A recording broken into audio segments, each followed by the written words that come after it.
Okay, so good evening, everybody. It's a pleasure to be here. We'll have a brief sitting, maybe a half hour or so, and then the second half of the program this evening will be on the parami of generosity, which is, for me, a really fascinating topic. And I'm going to try to take an approach to it tonight, which is a little bit different than you may have heard before. And it's an approach that I find really helpful. So let's dig in. We'll sit for a bit now.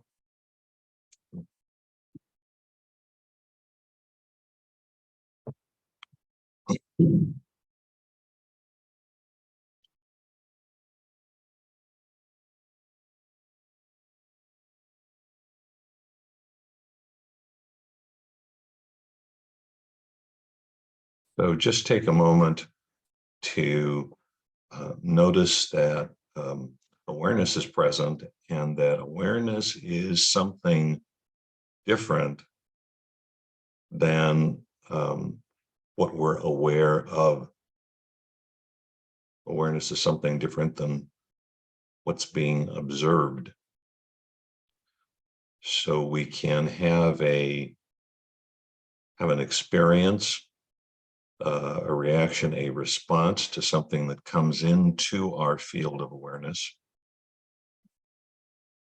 And then we can settle back into the awareness itself and notice the quality or qualities of the awareness that's actually present.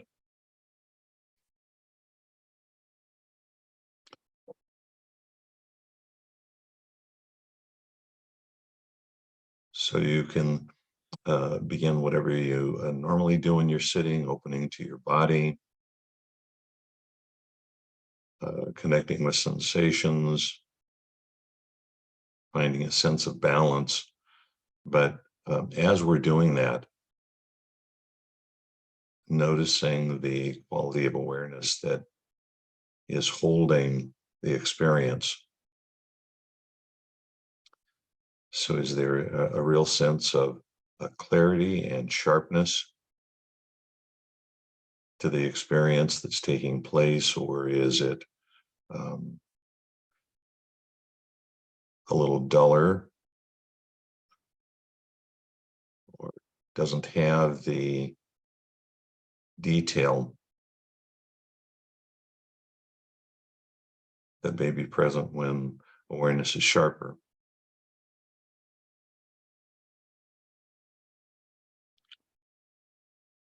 And is awareness holding the experience with a quality of mind or a mood or a mind state? So the awareness may have a quality of a kindness or patience or openness.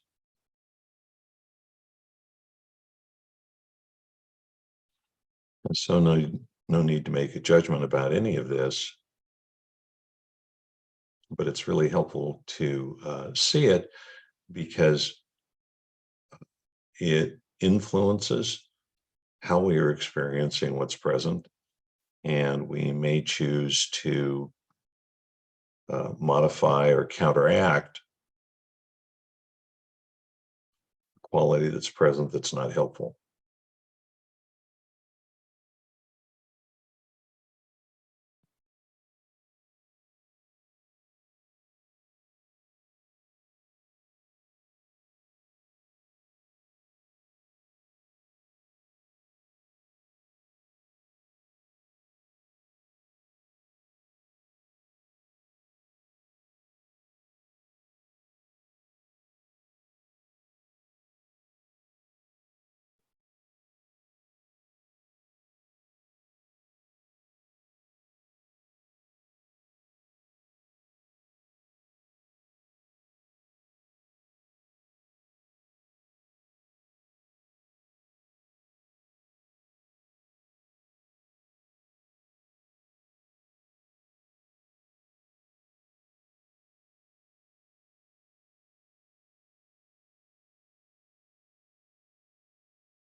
So in the last few minutes of this meditation session, just allow your awareness to begin opening up to the experience of your body as a whole.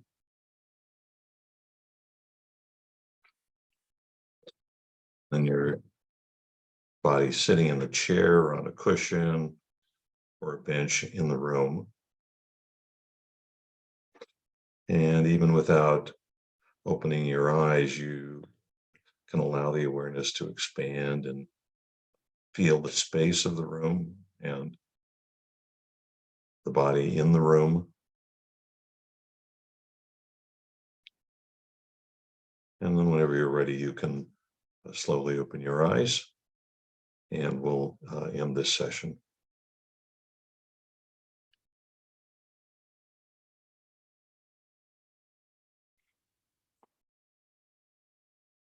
Okay, well, we will take a short break.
So Robin, you still there? Yeah, there you are. I'm hoping that we don't have too much puppy background noise. During the sitting, he was all over me, wanted to sit in my lap. So we'll see what happens during the talk. We don't mind puppy appearances. So it's all about being flexible and present, right? It's all about being adaptable. Yes, that's it. Yeah. Okay.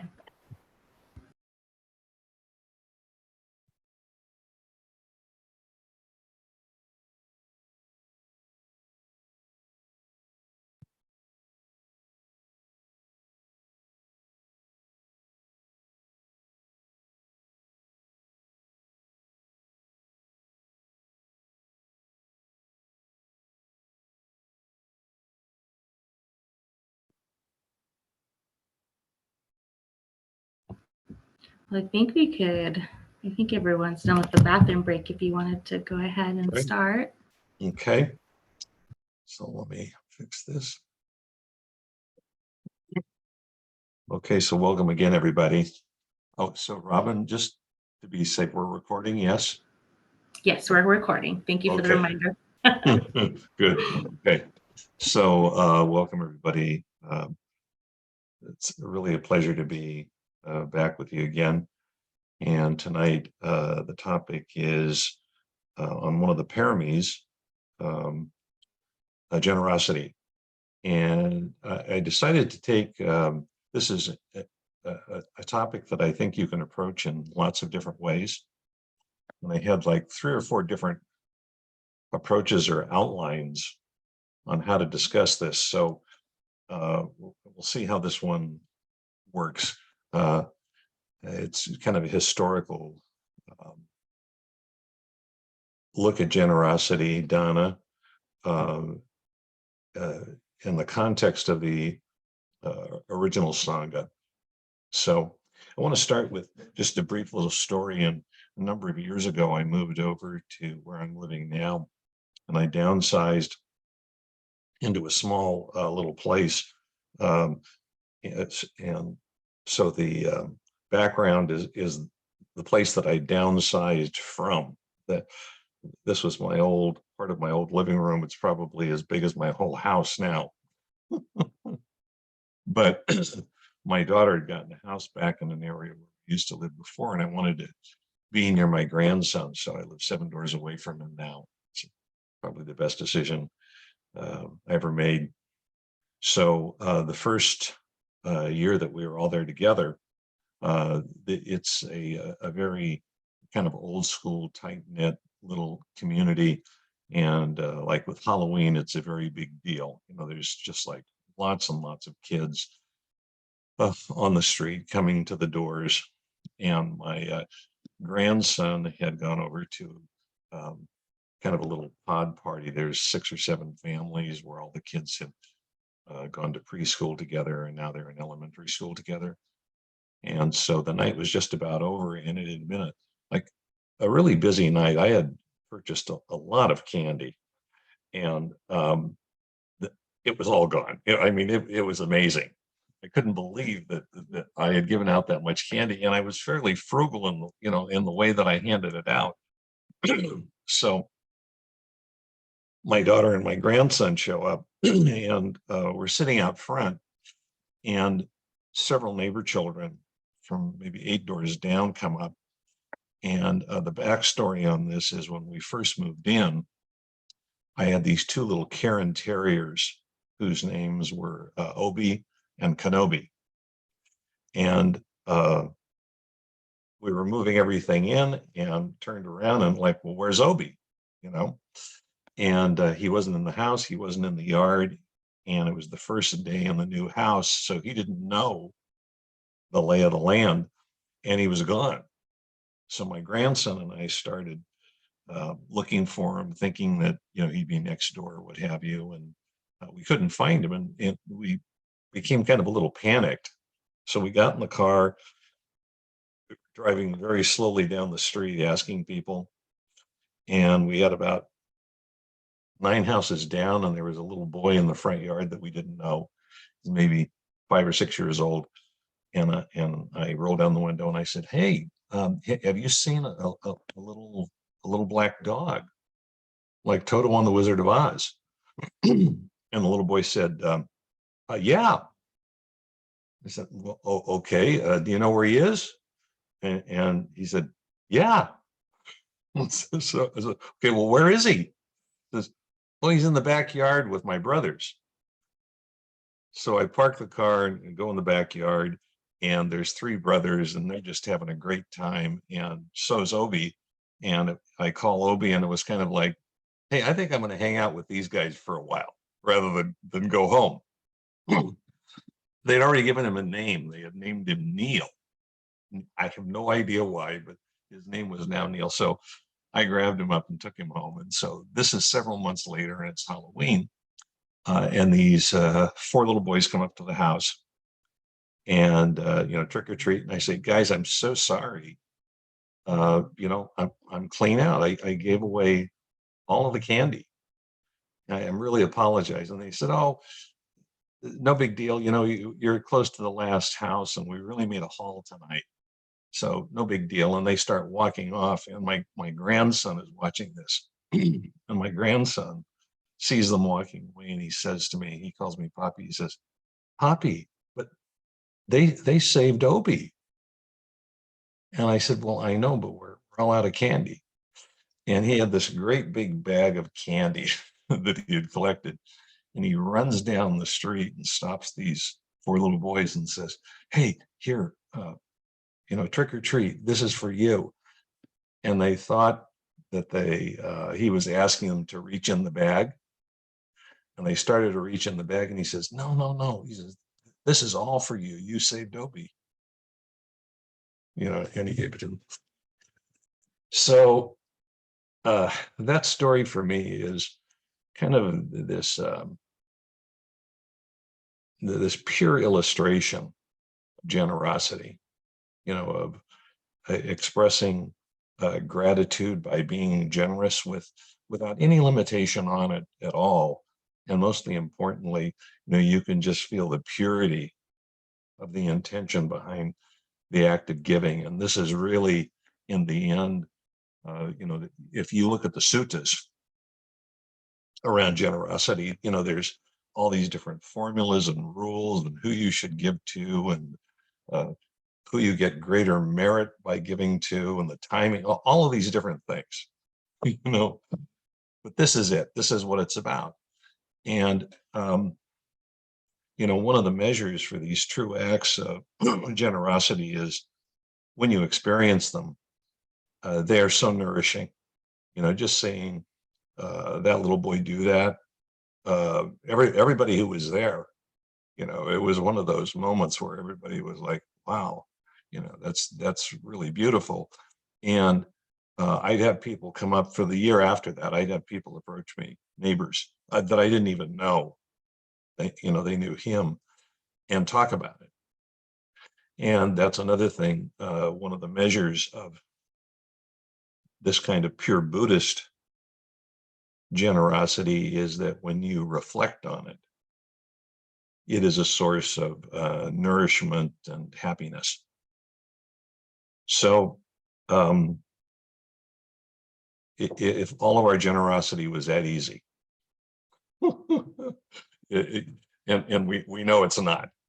So that's kind of what I want to talk about, because the historical Buddha, I find real value in looking at the historical context of a lot of the teachings, and also specifically of the conduct of the historical Buddha himself.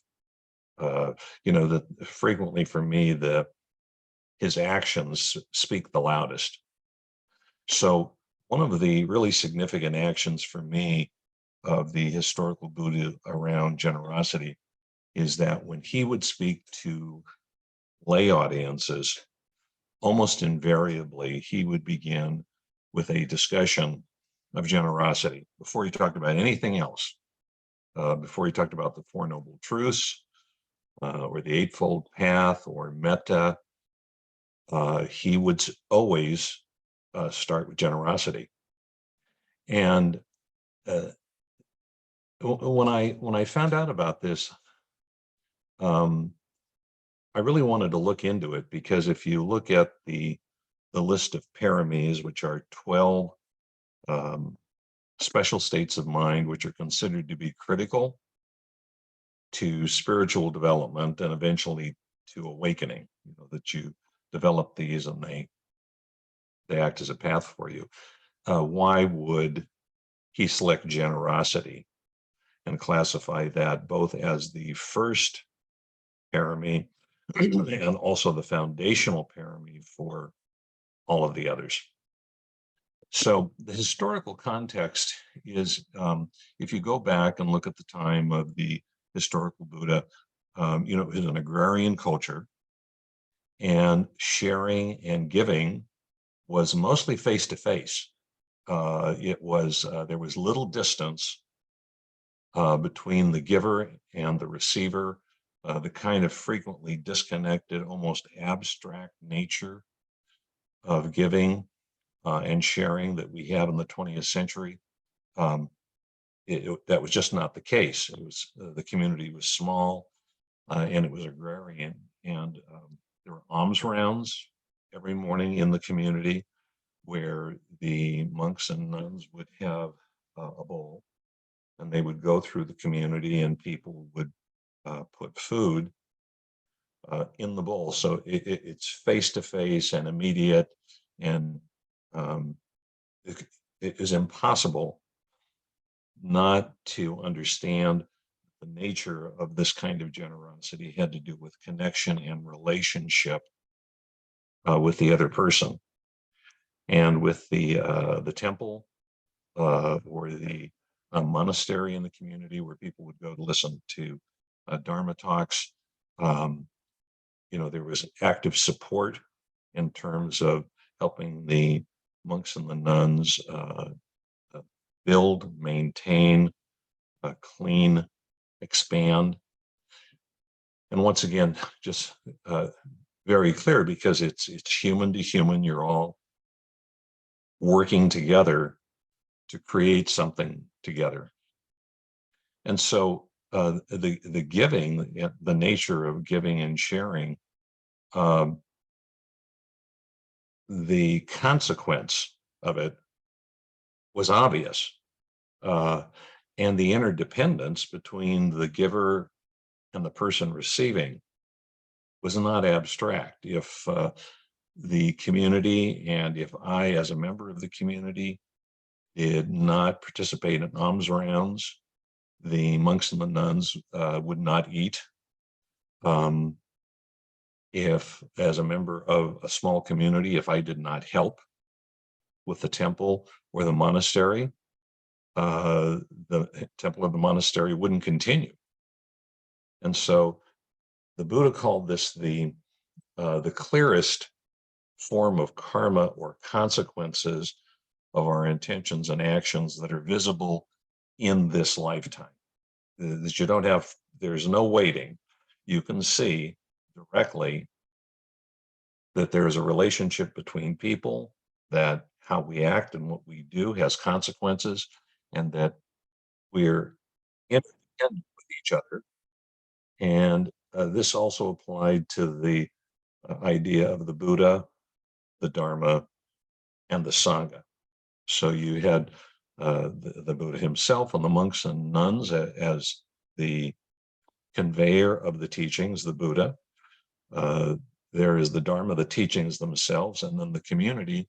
And once again, this was tangible, it was visceral, it was visible. You could, feel it, see it, and experience it. So the Buddha considered generosity in this context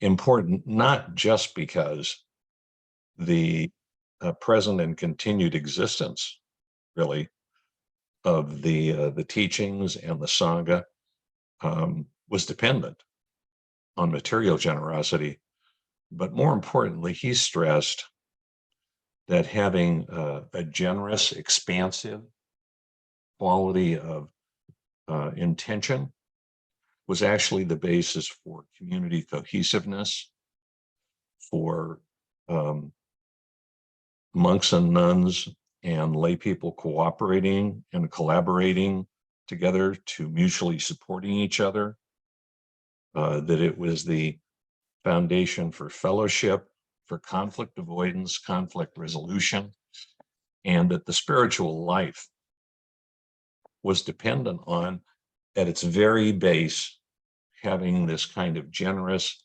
expansive, open-handedness. So generosity, or dana in a Buddhist sense, is considered open-handedness, open-heartedness that doesn't have restriction on it. The way the Buddha explained this when he would give these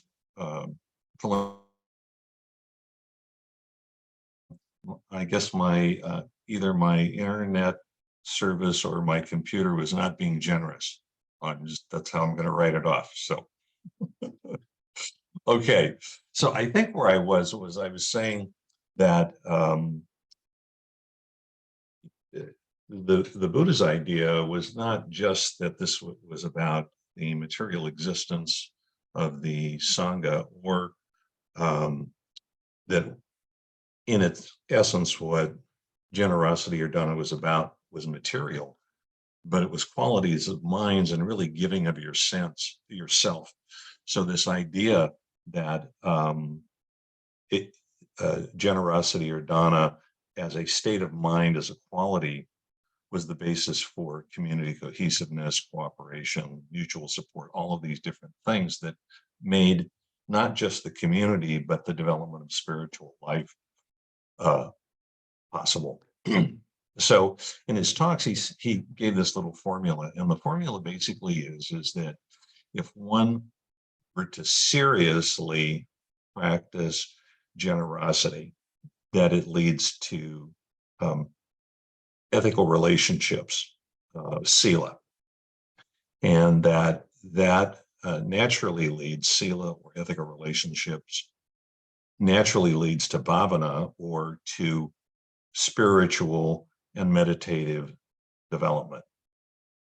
So the way that he would describe this was that in terms of sila, ethical relationships, that it was about relationships, about looking a monk or a nun or another member of the community in the face, being face to face, and you're having an intention about the relationship itself, being generous, as opposed to a set of external rules of conduct.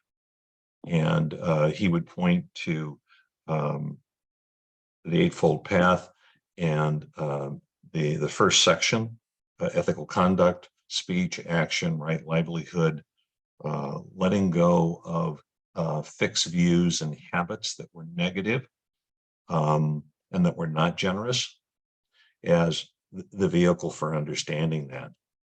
And he was well aware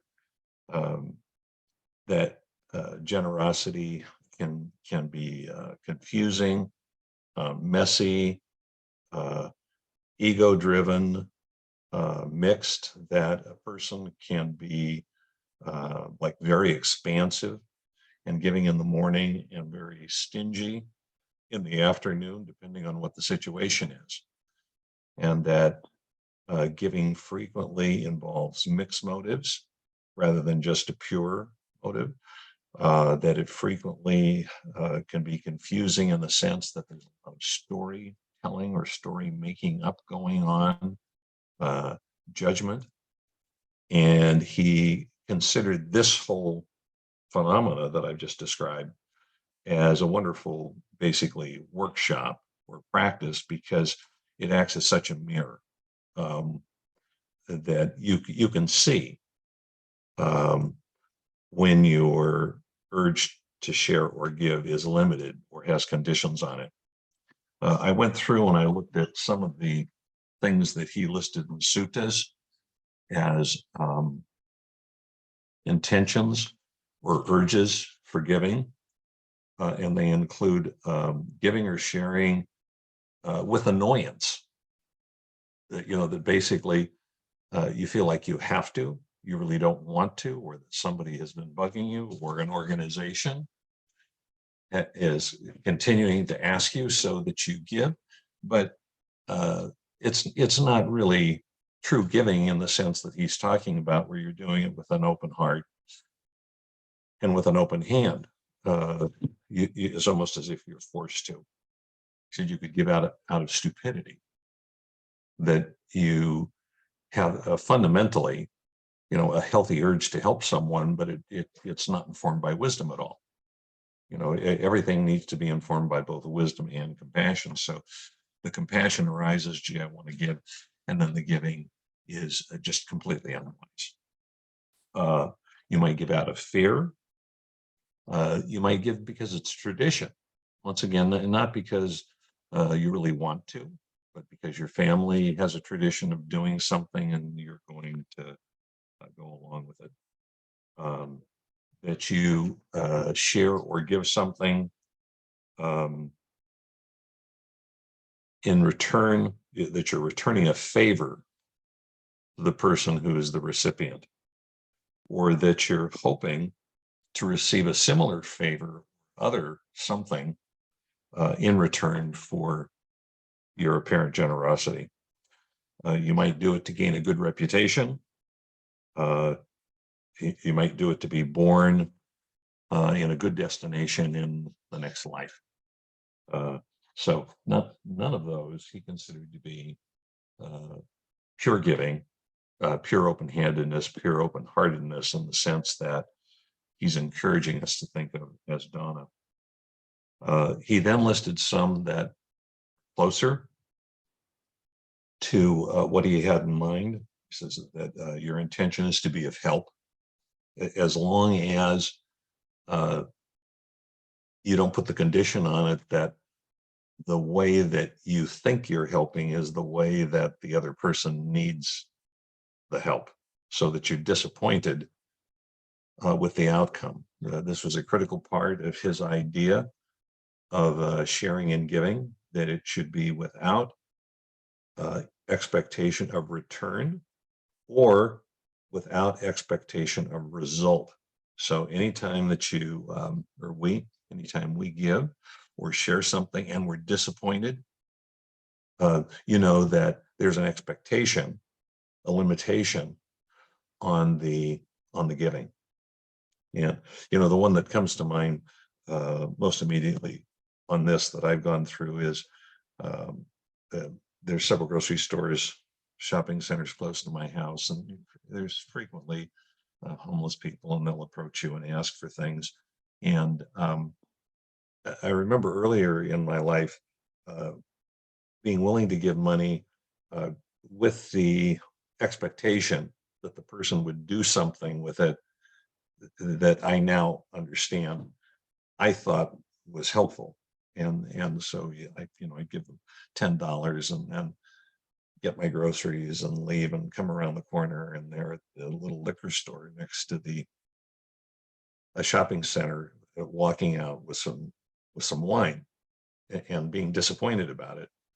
And so that really came home to me, that the giving was conditional, and that I had to make a decision of whether or not I was actually going to give from a really open-hearted place, and then not be attached to the results, or not do that. And right about the time I did that, I had a gentleman approach me, and frequently what would happen was people would come up and they give you a story. It's just, gee, my car stalled. I've got on the other side of the parking lot, I've got 3 kids and I need $10 for gas. So this guy says to me, hey, listen, I could give you a story about, my car broke down, or I've got a bunch of kids, or he says, that's not it. He says, listen, I'm homeless. I'm really in trouble. I'm an alcoholic and I need some money for some liquor. And it was so refreshing. I mean, and we both kind of looked at each other, and it honestly, it was like a little bit of a moment where um, I didn't feel like I was any longer talking to this homeless person that, was trying to get my money, that this guy was really revealing himself in some way and was being honest about it. And so I gave him the money, knowing exactly what he was going to do with it, and felt very good about it. So to be of help to ennoble and develop the mind, spiritual development, that would be the intention. And with the thought that my heart will be glad and happiness and joy will arise in me. Once again, as long as the expectation isn't there, the historical Buddha said that was a good motivation. Like that story with my grandson. Every time I think about that, I feel good. So one way to think of generosity as ethical conduct is to think of generosity, or dana, as the gatekeeper of all of the wholesome states of minds and skills that we develop, and that at the right time, we can choose which of those to be generous with. So what I mean by that is that we can be generous with our attention, or we could be generous with our patience or our kindness. We could be expansive and open-hearted about understanding, about not being non-judgmental, about caring, restraint, the things that the Buddha talked about in relationship to community. That we could be generous with our support, our cooperation, our collaboration, with our gratitude. So I find this a much more expansive, kind of immersive notion of generosity. And it comes out of the idea that the generosity is coming from a recognition of you're in relationship, that in relationship, your consequences, your actions and your intentions have consequences, and that we're actually interdependent. And that in an earlier time, we could feel that constantly in alms round and the way the community was. Now it's a little more difficult, but I think part of the task here is to seek out opportunities where you actually feel that, where you don't give remotely, that you contribute something of yourself face to face with other people and in community. So the Buddha, the historical Buddha's message on this first element of sila, of generosity leading to sila, was that if you did this, if you actually worked with it regularly, that you would cultivate, you would develop, you would mature your intention and your attitude of generosity in relationship to both yourself and to other people, and that it would become much more expansive, your understanding of what this actually meant. And then if that happened, and he said that it would, is that the development of ethical conduct, sila, would lead to spiritual and meditative development, or bhavana. And the basic idea is here is that to the degree that we really begin to see that everything is about relationship, about consequences and interdependence, whether that's our states of mind and emotion and our moods, the influence of the Brahma-viharas, metta, compassion, sympathetic joy, equanimity, in terms of framing our experience uh, of people, community, the Buddha, the Dharma, the Sangha, all of it from this sila, we start to see that, and we start to see that in our mind and our emotions, in the teachings, and in community. And so that this would influence our development, our growth, and our understanding of the teachings of meditation, meditative practice, practice skills of spiritual friendships and community. So that was his formula. And one other thing that I want to throw in that he talked about that you don't hear about very much, but he actually put quite a bit of stress on it, was that in addition to the focus not being just on individual acts, but being on an intention, kind of the end game of this whole process of going from generosity to ethical conduct to spiritual development was about becoming and being generous as a parami, as a value of character, something that's woven into your identity, that we're really talking about being a generous person. So that the generosity in giving or sharing, our attention, our patience, our kindness, our understanding, all of these qualities would be towards ourselves, towards other people, and towards the community that we're in. And this is the reason that the Buddha said that this was the foundation, the practice of becoming a whole and constructive person, and awakening and being a cohesive, caring Sangha.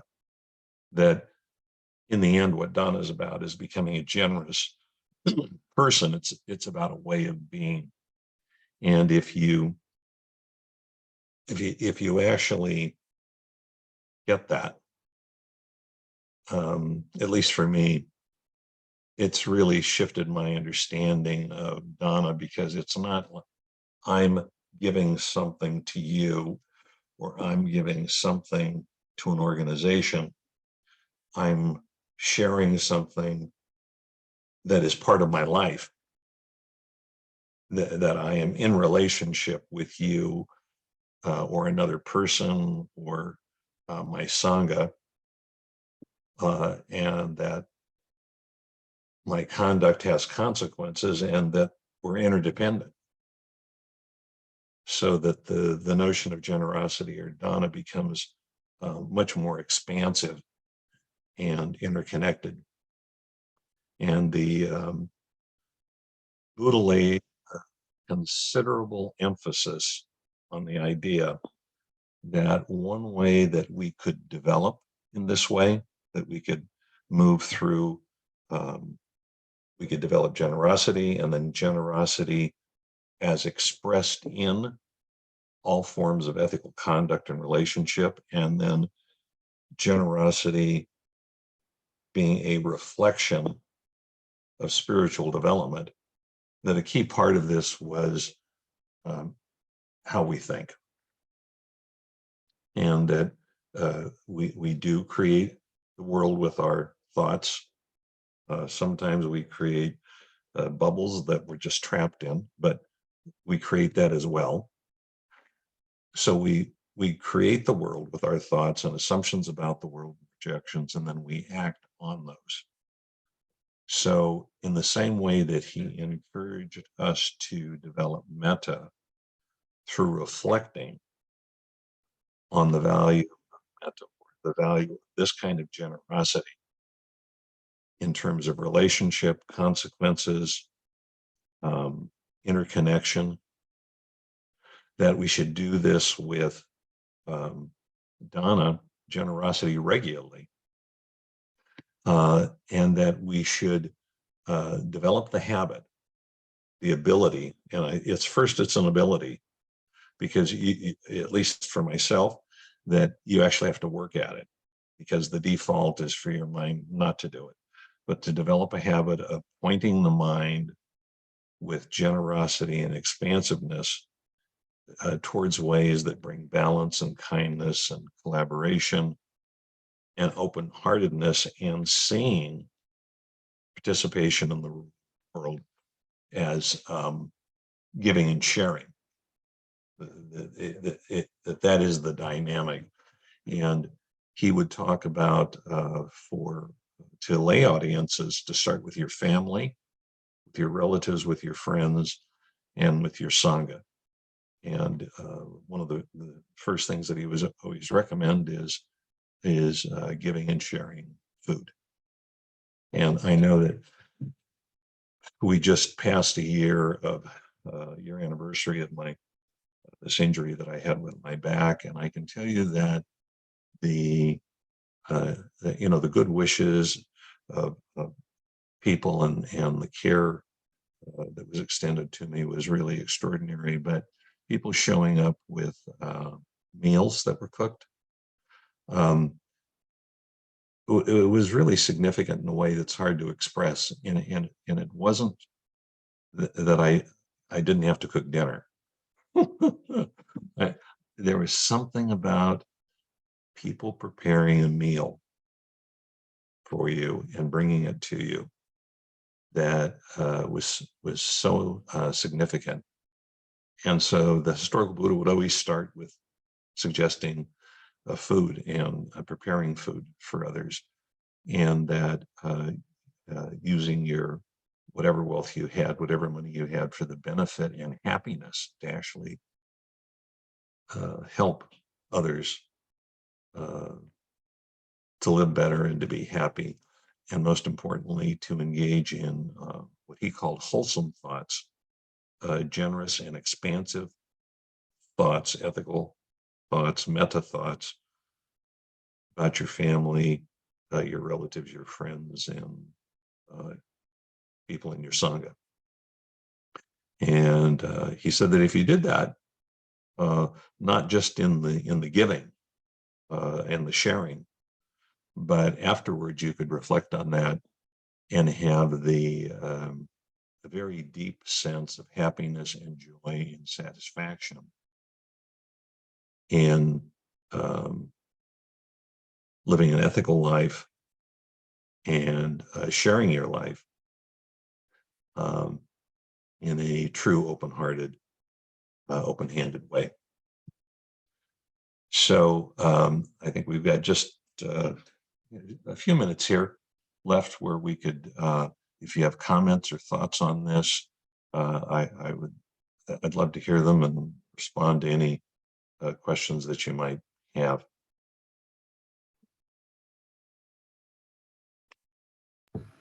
Thank you, Dennis. Philip has his hand up on Zoom, and Jen is taking questions in the hall. But since I saw Philip first, we'll go with him. Go ahead and unmute. Okay, so I see that Philip has his hand up. So thank you, Dennis. When you first led into leading all those conditions about giving, my ego immediately jumped to, oh, I've got this nailed. That won't be a problem. And then the first one you hit me with was with annoyance. And I felt like a 2x4 whacked me across the head because I totally resonated with that. And as I started thinking about it more deeply, what I realized actually where the annoyance came from is that there's so many people out there, the people we see on the street corners and the freeway on-ramps. And there's times when I give money and there's times when I don't. And I realized the annoyance was besides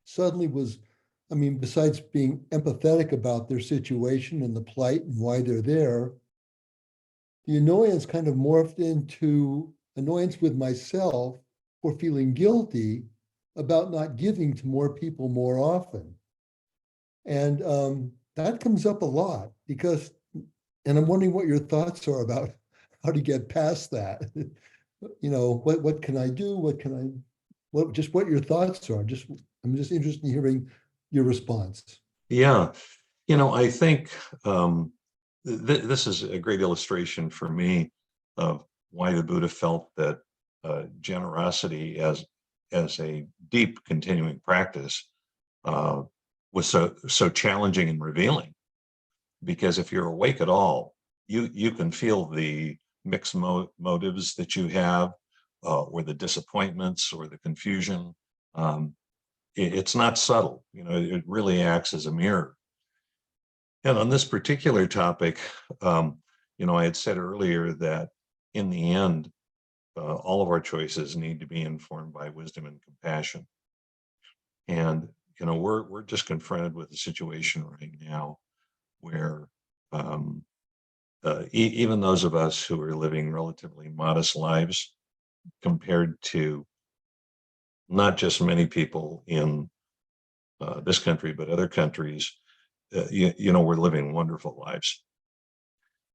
And so what do we do with that?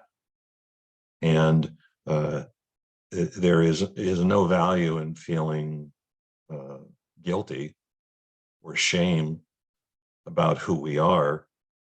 From a Buddhist perspective, it's really about being awake to the conditions of our lives and making the soundest choices that we can at our current stage in development.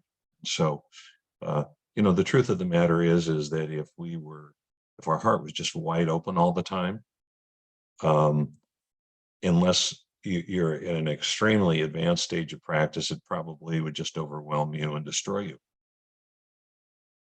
Ram Dass would always talk about seeing a homeless person and start to open his heart and then become frightened that the next step is that he was inviting them home to live in his house.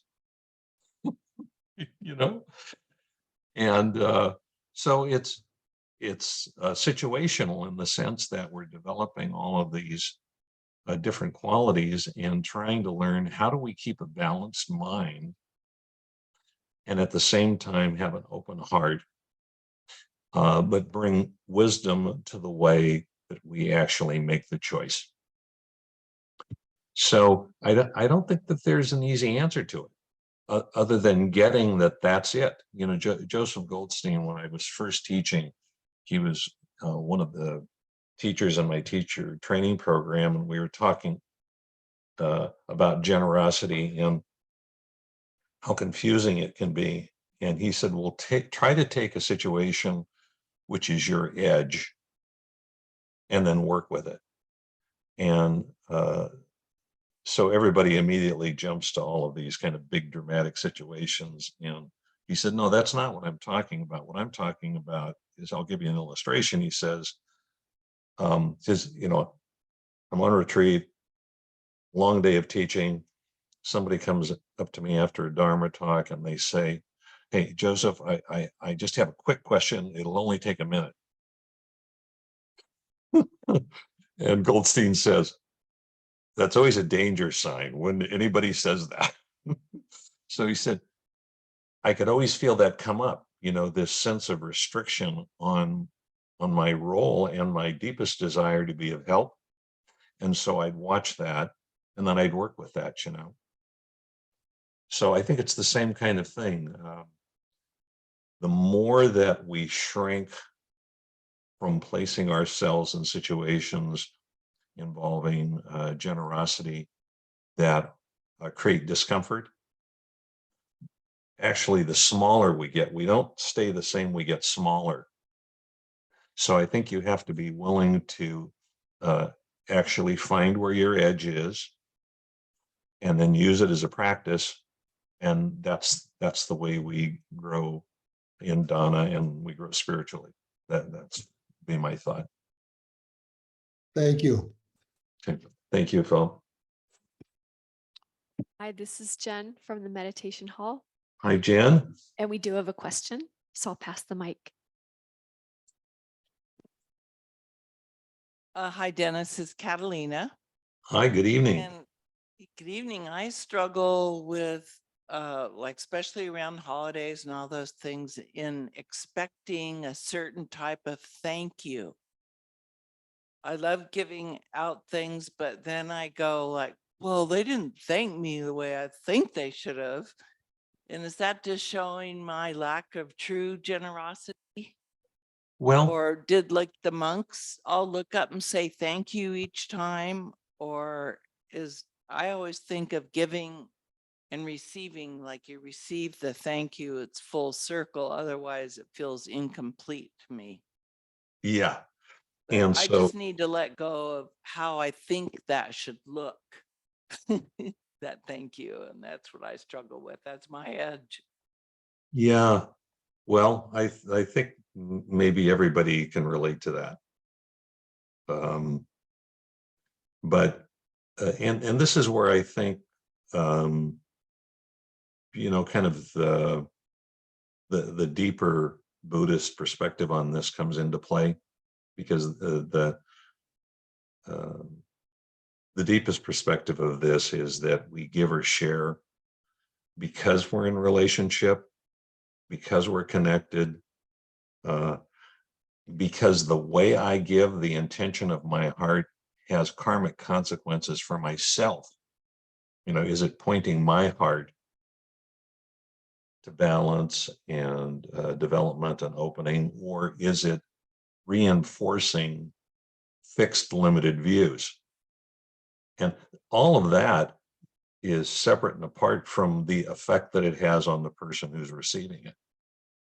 And so the teaching is that in the purest form, that we're using this in the same way that we practice when we're sitting on the cushion. We're looking at our intention and then how we implement it and how it directs our mind and our heart, so that if we tag on to that an expectation or a demand that there has to be a particular result, in this case, that someone thanks us, or they thank us in a particular way, Yes. or at a particular level, that in some real way it diminishes the intention. What it does is it just shows us that there's a limitation on the intention, and that has consequences. That at one level, what we're doing is we're reinforcing limitation by giving. So it's not to judge that, or be shamed about it or feel guilty about it. It's the same on the cushion. Well, no, this is seeing things clearly. That at this stage of my development, I have a fixed view about this, that if I hold on to that fixed view, it actually continues a limitation in my practice and in my heart. So that becomes my edge to work on. So that's the reason I think that Donna can become so exciting, because it just is so clear. You know, I mean, you feel it. So, okay, so I think we are. Thank you. I got it. Okay. I think we're out of time. So I'd like to thank all of you for attending, and may our cumulative good intentions and our motivations reduce the suffering of all beings and really support um, the health and happiness of beings all over the world. So thank you. Thank you so much, Dennis. I feel like